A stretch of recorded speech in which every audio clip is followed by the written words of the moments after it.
Welcome to my Hebrew channel in Mila Braika. We're going to be looking at a short phrase from the Old Testament, one that's quoted numerous times in the New Testament, and a very important mainstay of Christian life or any life in service to God. And it's the affirmation or the commandment to love your neighbor. Very important. And I have the verb here, ahavta. It's if you just look at this, it's indicative, but it's the place it's in makes it hortatory. In other words, you must love. So, as second person singular suffix form of the verb here. So, ahavta. You see, it's also in the Shema. Ahavta Adonai Elohecha b'kol levecha. So, same thing over there. But anyway. So those two verbs function in both verses, the one that we have from the Shema and the one we have here from Leviticus.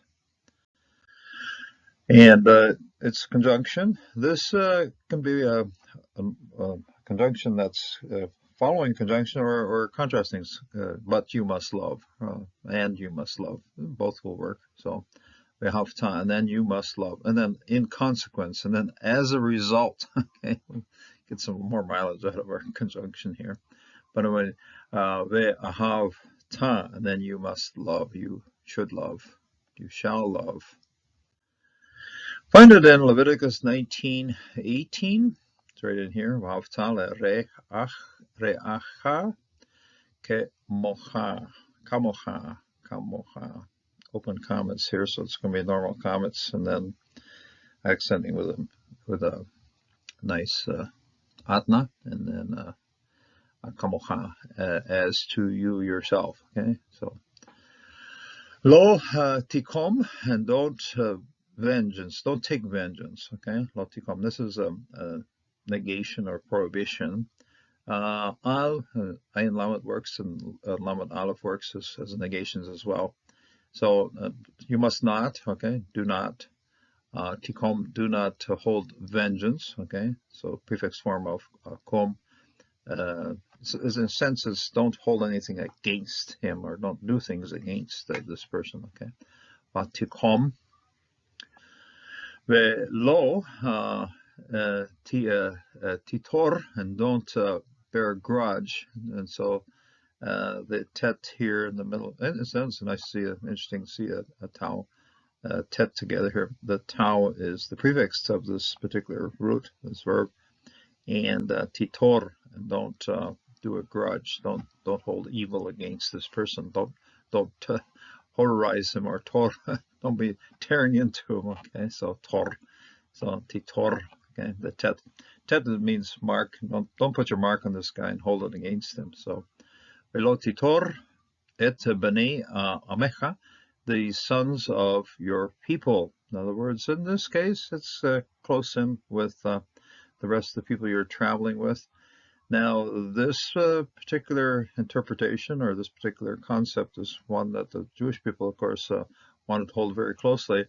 In other words, this applies when you're talking to somebody who's close in of your same nation, and then they say, oh no, doesn't hold with others.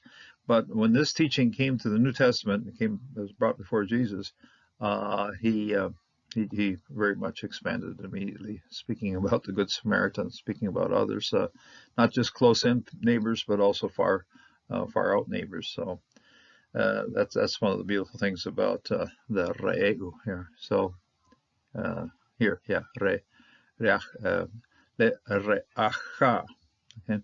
But you must love le're'acha kemocha, and you must love your neighbor as yourself. Okay, as kemocha, as you yourself. Okay, so re'ah. This is you see this particular root quite a bit in the Old Testament. Isha, you see it especially in the phrase Isha re'u. I like the root because when you make a feminine construct form of this particular verb, it's a noun right here, but when you take a feminine construct form of the verbal form of the root, then that becomes rayut. Okay, the root is the neighborly person, so it's one way of remembering the name of root, what that means. But anyway, and incidentally, when the Israelites were leaving on the Exodus, each person was getting stuff from their ra'eu, and you see it both in masculine and feminine there. And so, yeah, this particular root gets a lot of mileage. And then the question comes forward, who is your neighbor? And Jesus answers that, of course, with a parable about the Good Samaritan. So, ve'ahavta et le'recha kemotcha, as yourself, and you must love your neighbor as yourself. Ani, I am Yahuwah, I am Jehovah. Okay, so, Ani Yahuwah.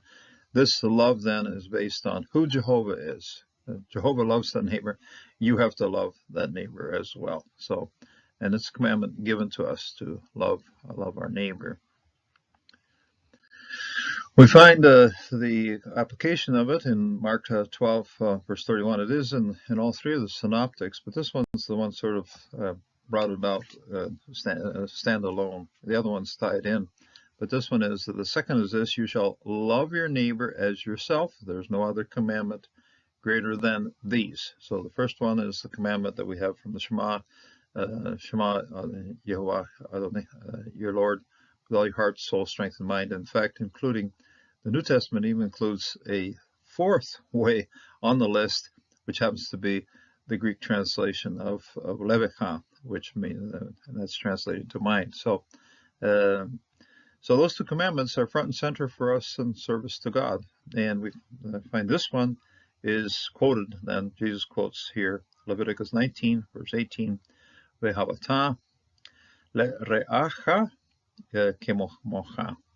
In this day and age, who's our neighbor? We find the answer from Jesus, those who require our help. That is one definition of who our neighbors are. If we turn away from that, and of course we're disobedient to God. So we have to stay centered on what God wants in our lives. And one of those aspects is very clearly love your neighbor as yourself. Incidentally, this expression here, kemotcha, is also very important because loving who you are in service to God is very important. You're not going to, if you're hating yourself all the time, you don't want to communicate that hate with your neighbor. But if you love yourself, in other words, you're eating well and exercising and living a life of obedience to God, you're loving yourself in that way, then most certainly share that kind of love with your neighbor. In other words, what works for you in terms of service to God, that's something you must share then with your neighbor. So it's a very important way. We have to define what love is very carefully here. It's not just indulging ourselves with all kinds of crazy food or crazy things that we would do with ourselves, crazy and wild stuff. No, it's the kind of love that the Father expects of us. And when we love ourselves entirely within the will of God, then most certainly it becomes very important for us, and we can share that love with others. That's what Jesus commands us to do here. And he quoted Leviticus 19, verse 18 in the temple courts when he was asked this question. And he said, here it is. On these two, there's no other commandments greater than these. This is where we start with. A lot of other things derive from it, but this is where we start. So love God, the Lord your God, with all your heart, soul, strength, and mind. Love your neighbor as yourself. On these two commandments depend the entire law and the prophets. We find that in the other gospels. So God bless and God extend his love to you in this day. Until next time.